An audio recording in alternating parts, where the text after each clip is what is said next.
ఏపీలో చంద్రబాబు నాయుడు భారీ మెజారిటీతో గెలుపొందారు. ఇక చంద్రబాబు నాయుడు 4వ సీఎం. అది కాదు అసలైన వార్త. కేంద్రంలో మోడీ మళ్లీ ప్రధానిగా ప్రమాణ స్వీకారం చేయాలంటే టీడీపీ అధినేత చంద్రబాబు నాయుడు మద్దతు ఖచ్చితంగా కావాలి. లేదంటే మోడీ అమిత్ షాలు చేతులు కట్టుకొని బాబు కోసం వెయిట్ చేయాల్సిందే. ఇప్పుడు దేశంలో కింగ్ మేకర్స్ ఇద్దరు. ఒకటి చంద్రబాబు, మరొకరు నితీష్ కుమార్. వీరిని ఎన్నోసార్లు మోడీ స్వయంగా అవమానించారు. మొన్నటికి మొన్న నితీష్ కుమార్ని ప్రచారంలో కూడా ఇన్సల్ట్ చేశారు మోడీ. అయినా కూడా ఆయన హుందాగా ప్రవర్తించారు. ఇక కుదరదు, మోడీ అయినా షా అయినా సరే తగ్గి ఉండాల్సిందే. ఇక బాబు విషయానికి వస్తే 10 ఏళ్లు చంద్రబాబు నాయుడిని దారుణంగా అవమానించారు. సొంత మెజారిటీ రావడంతో గుజరాత్ వాళ్ళు దేశం మొత్తం విరుచుకుపడ్డారు. మరీ ముఖ్యంగా ప్రధాని నరేంద్ర మోడీ, హోంమంత్రి అమిత్ షాలు. ఎందుకంటే గతంలో బాబు అవమానించారని రెచ్చిపోయారు. ఎంతలా అంటే కేంద్ర హోంమంత్రి అమిత్ షా కూడా తన ఆఫీస్ ముందు బాబును వెయిట్ చేయించేశారు.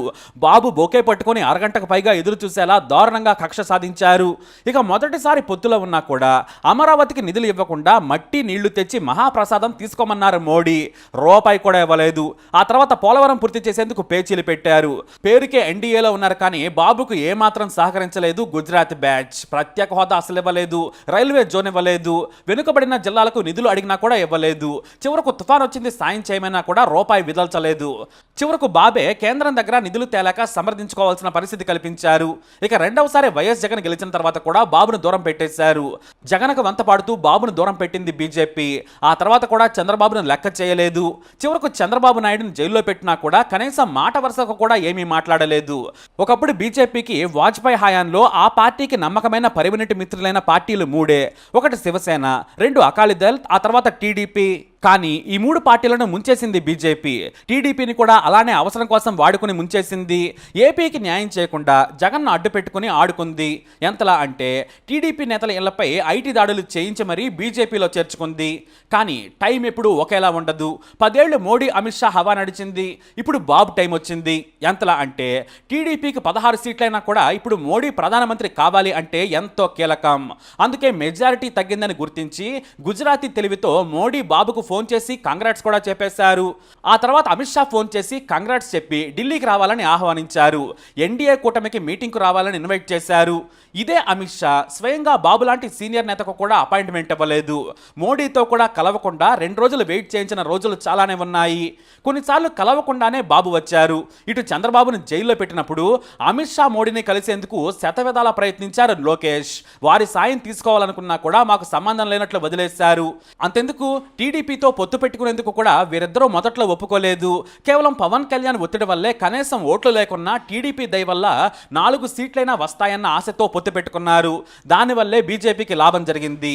ఎందుకంటే అసలు ఓట్లే లేని బీజేపీకి 3 ఎంపీ స్థానాలు రావడం అంటే అది టీడీపీ జనసేన కూటమి వల్లే.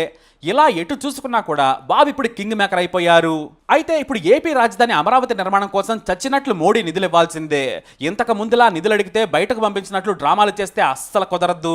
అడగగానే నిధులు ఇచ్చేయాలి, స్పెషల్ స్టేటస్ ఇవ్వాలి, పోలవరం పూర్తి చేయాలి. వెనుకబడిన జిల్లాలకు తోడుగా కేంద్ర సంస్థలను వెంటనే రాజధానిలో ఏర్పాటు చేసేలా బాబు అడగగానే సాయం చేయాల్సిందే.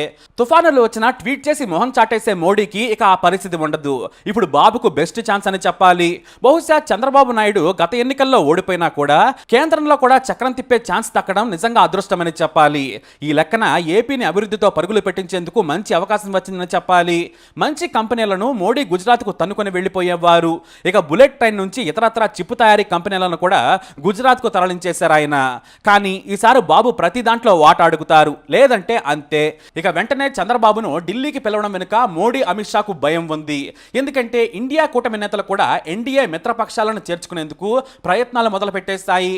అందుకే మోడీ షాలు మీటింగులు ఏర్పాటు చేసి కొత్త ప్రభుత్వాన్ని వెంటనే ఏర్పాటు చేసేందుకు తహతహలాడుతూ ఉన్నారు. లేదంటే నితిన్ గడ్కరీ నుంచి రాజ్నాథ్ సింగ్ లాంటి వారు కూడా ఇప్పుడు ప్రధాని రేసులోకి వచ్చే ఛాన్స్ ఉండిపోయింది. లేదంటే చంద్రబాబునే ప్రధానిగా చేస్తామని కూడా కాంగ్రెస్ ప్రకటిస్తే వారికి ఆ ఛాన్స్ కూడా ఉండదు. అందుకే ఇటు సొంత పార్టీ సీనియర్ల నుంచి ప్రతిపక్షం నుంచి పోటీ లేకముందే పొత్తులను సెట్ చేసుకుని మళ్లీ ప్రమాణ స్వీకారం చేయాలని భావిస్తున్నారు మోడీ. అందుకే బాబు ఎక్కడ జారిపోతారా అనే భయంతో ఎన్డీఏ కన్వీనర్గా బాధ్యతలు కూడా చేపట్టాలని బాబు చేతులు పట్టుకుంటున్నారు మోడీ షా.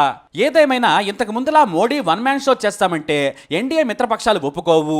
మీడియా ముందు ఓవర్ యాక్షన్ నుంచి అనవసరమైన డబ్బా కొట్టుకుంటామన్నా, ముస్లింలను తిడతామన్నా, మత రాజకీయాలు చేస్తామన్నా కూడా ఒప్పుకోవు. అదే జరిగితే బయటకు వెళ్ళిపోతామంటారు. కాబట్టి ఇక మోడీ ప్రధానిగా పనిచేయాలంటే గతం తాలూకా చెడ్డ పనులన్నీ మానుకోవాలి. ప్రభుత్వాలను కూలదొయ్యడాలు, గుడుల విద్వేష మాటలు, బీజేపీ నేతల నాలుకల జరడాలు లాంటివి తగ్గించుకుంటే మంచిది. లేదంటే బాబు నితీష్ కుమార్లు సడన్ బ్రేక్ తొక్కితే బీజేపీ సర్కారు కుప్పకూలిపోతుంది.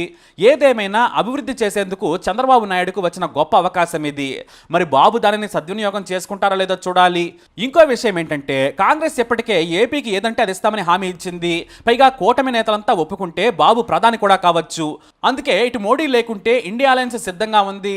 భవిష్యత్తులో బాబుకు ఏం రాసి పెట్టుందో మరి చూడాలి. ఏదేమైనా ఈసారి ఎన్నికలు దశనే కాదు, ఏపీ దశను కూడా మార్చే ఎన్నికలయ్యాయని చెప్పొచ్చు. ఇప్పుడు జాతీయ స్థాయిలో చక్రం తిప్పే సమయం వచ్చింది. మరి ఏం జరుగుతుందో వేచి చూద్దాం. మరి బాబు ప్రధానమంత్రి కావాలా, ఏపీకి సీఎంగా ఉండాలా? మీ అభిప్రాయం ఏంటి? మీ అభిప్రాయాన్ని కమెంట్ ద్వారా తెలియజేయండి. ఇలాంటి ఇన్ఫర్మేషన్స్ కోసం వీడియో లైక్ చేయండి, షేర్ చేయండి, మా ఛానల్ని సబ్స్క్రైబ్ చేసుకోండి.